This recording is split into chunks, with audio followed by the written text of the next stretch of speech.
I'm Virginia Jacko. I'm the president and CEO of the Miami Lighthouse for the Blind. I became blind through a degenerative disease, and never in a million years, when I had my eyesight, did I think I'd have a guide dog. And what a gift it is. When the harness is on, that means he's working. And that means you don't go to the bathroom, you don't eat something, you just listen to my commands.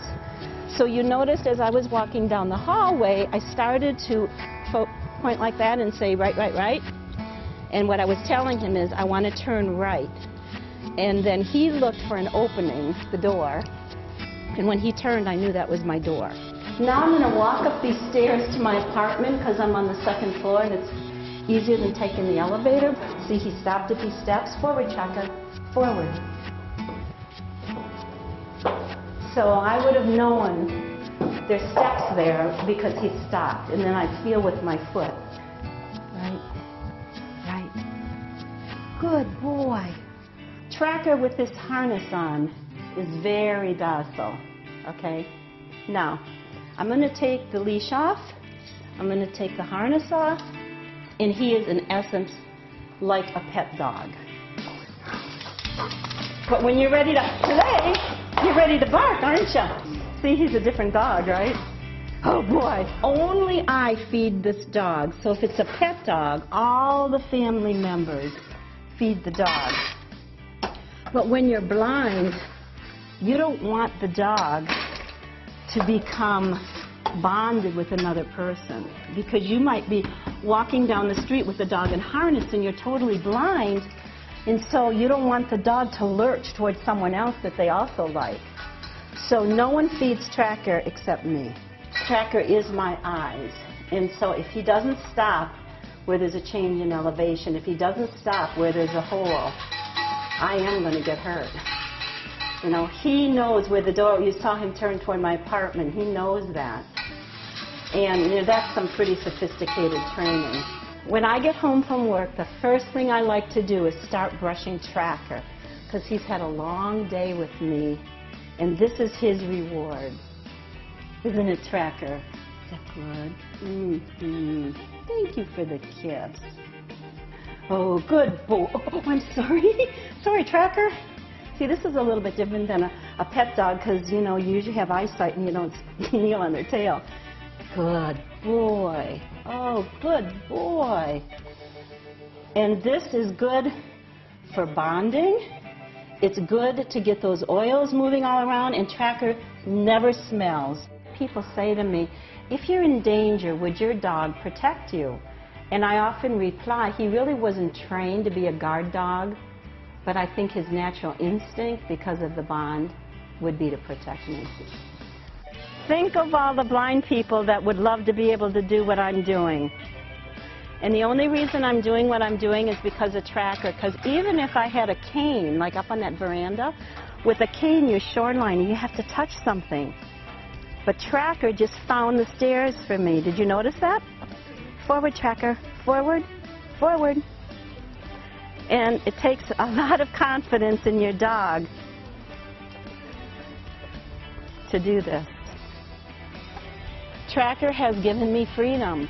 I doubt that I would go to a store with a cane, because Tracker is trained to find the openings. So aisles in the store, that's great. He's going to just keep walking along the aisle. Good boy, good boy. And, you know, take me to a cash register or something.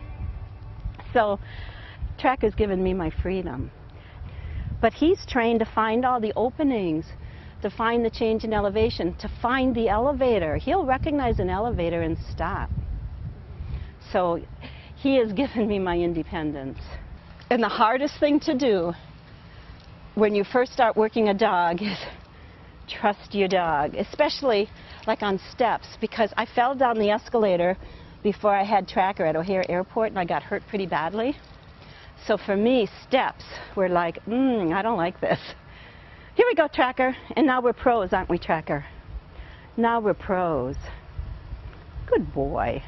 Something I forgot to tell you about guide dogs is that they help break the ice with people. So you mentioned everybody knows me. Imagine if I were just using a cane.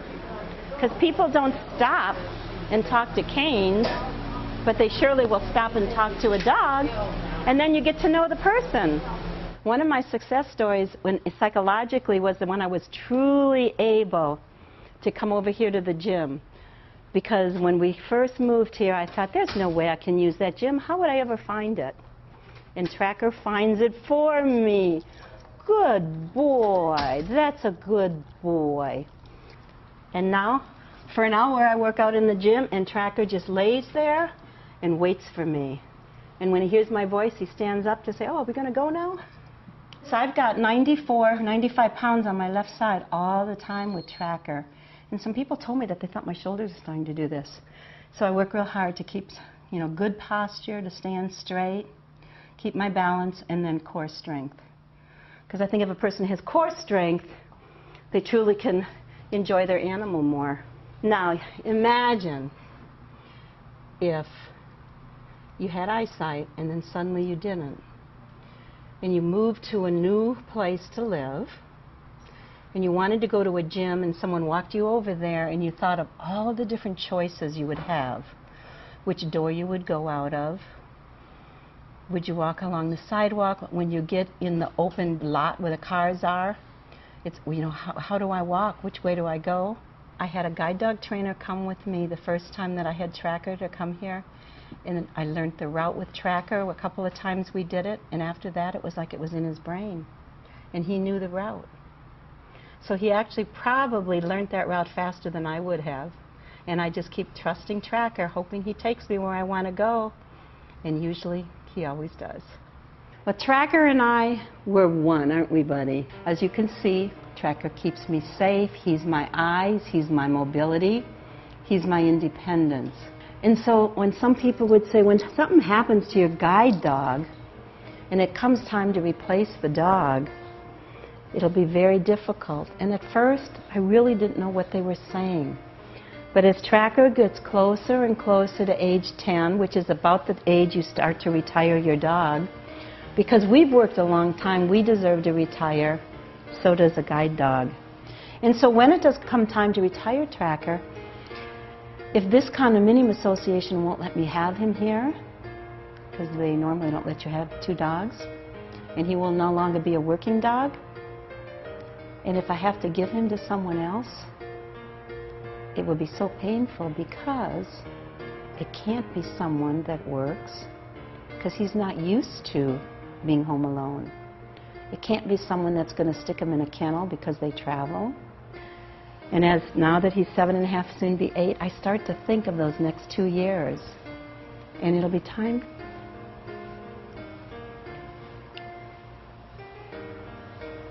to say goodbye.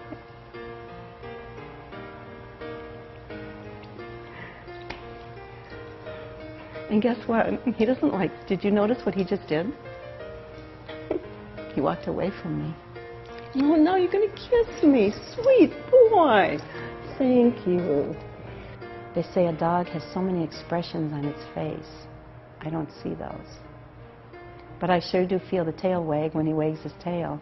And I sure do feel those kisses. My pet style would be, we're always together, and there's a time for play, there's a time to relax, and there's a time to work. And Tracker understands all 3 of those. And I am the most blessed person there is. Through blindness, I found myself, my work, and my dog.